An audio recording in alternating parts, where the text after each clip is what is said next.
स्वागत है आपका झिलमिल कहानियां चैनल पर। अच्छा लगे तो लाइक और सब्सक्राइब करें, नहीं तो कमेंट में जरूर बताएं। सिंहासन के पीछे एक कहानी होती है, लेकिन विक्रमादित्य के सिंहासन के पीछे जो कथा है वो सदियों को पार करने वाली एक अद्भुत गाथा है। ये है सिंहासन द्वात्रिंशिका यानी 32 सिंहासन की कथाएं। इसका उद्भव संस्कृत साहित्य में हुआ लगभग 11वीं से 13वीं शताब्दी के बीच। इन कथाओं का प्रसार उत्तर और मध्य भारत में हुआ। बाद में ये कहानियां जनता की जुबान में उतर आईं। उत्तर भारत में ये विक्रमादित्य सिंहासन 32 के नाम से प्रसिद्ध हुई। ये कहानियां पुरानी हिंदी, ब्रज और अवधी भाषाओं में रची गईं और उत्तर प्रदेश, मध्य प्रदेश, राजस्थान में खूब लोकप्रिय हुई। दक्षिण भारत में भी इन गाथाओं ने गहरी छाप छोड़ी। तेलुगु में इन्हें सिंहासन द्वात्रिंशिका कथालु या भोजराजु कथालु कहा गया। तमिल में विक्रमादित्यन कथै और कन्नड़ में सिंहासन द्वात्रिंशति कथगलु के नाम से जाना गया। मध्य युग में ये कथाएं फारसी और अरबी भाषाओं में भी अनुदित हुई। इनका रूप सिंहासन 32 या तूती नामा जैसी कहानियों में ढल गया। बाद में इनका प्रभाव मुगल काल की उर्दू कहानी परंपरा पर भी पड़ा। आधुनिक युग में इन गाथाओं ने नए रूप लिए, किताबों में, रेडियो नाटकों में, बच्चों की कॉमिक्स में और टीवी धारावाहिकों में। विक्रम और बेताल और सिंहासन 32 जैसे धारावाहिक इन्हीं शाश्वत कथाओं पर आधारित है। पृथ्वी पर अधर्म का अंधकार था और मानवता धर्म के मार्ग से भटक चुकी थी। देवलोक में इंद्र पृथ्वी की दुर्दशा से चिंतित थे और एक समाधान खोज रहे थे।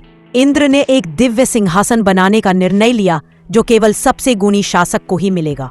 देवशिल्पी विश्वकर्मा ने दिव्य रत्नों और धातु से उस अद्भुत सिंहासन का निर्माण शुरू किया। सिंहासन तैयार था। 32 अप्सराओं की मूर्तियों वाला, सूर्य की तरह चमकता सिंहासन 32। उसी समय उज्जैन के राजा विक्रमादित्य अपनी न्यायप्रियता और करुणा के लिए प्रसिद्ध थे। राजा अक्सर भेष बदलकर अपनी प्रजा का सच्चा हाल जानने के लिए राज्य में घूमते थे। स्वर्ग से देवतागण विक्रमादित्य के गुणों को देख रहे थे और उन्हें सिंहासन के योग्य मान रहे थे। एक दिन एक रहस्यमयी तांत्रिक राजा के दरबार आया और उसने एक अजीब अनुरोध किया। हे राजन, श्मशान से एक वेताल लाओ। विक्रमादित्य ने यह कठिन कार्य करने का वचन दिया। उस रात राजा विक्रमादित्य अपना वचन निभाने के लिए अकेले ही भयानक श्मशान में चल पड़े। वहां एक पुराने पेड़ पर लटके शव में एक चालाक वेताल का वास था, जिसकी आंखें चमक उठी। जैसे ही विक्रमादित्य ने शव को उठाया, वेताल उनके ज्ञान को परखने के लिए एक पहेली कही। राजा के सही उत्तर देते ही वचन टूट गया और वेताल हंसता हुआ वापस पेड़ पर उड़ गया। यह सिलसिला 24 बार चला। 25वीं बार वेताल ने एक ऐसी पहेली पूछी जो एक उत्तम नैतिक जाल थी। तांत्रिक की दुष्ट मंशा समझकर राजा विक्रमादित्य इस बार बुद्धिमानी से मौन रहे। राजा के मौन ने वेताल का बंधन तोड़ दिया और उसने अपनी परीक्षा का असली उद्देश्य प्रकट किया। वेताल से रहस्य जानकर विक्रमादित्य ने अपनी बलि चाहने वाले उस दुष्ट तांत्रिक को दंडित किया। उसी क्षण एक दिव्य प्रकाश उतरा और देवराज इंद्र स्वयं राजा के समक्ष प्रकट हुए।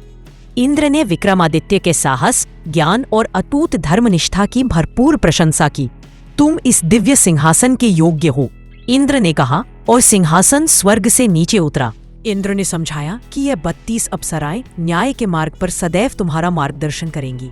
विक्रमादित्य ने सिंहासन को शक्ति नहीं बल्कि एक पवित्र जिम्मेदारी मानकर उसे स्वीकार किया। इस प्रकार राजा विक्रमादित्य ने सिंहासन प्राप्त किया और एक स्वर्ण युग का आरंभ हुआ।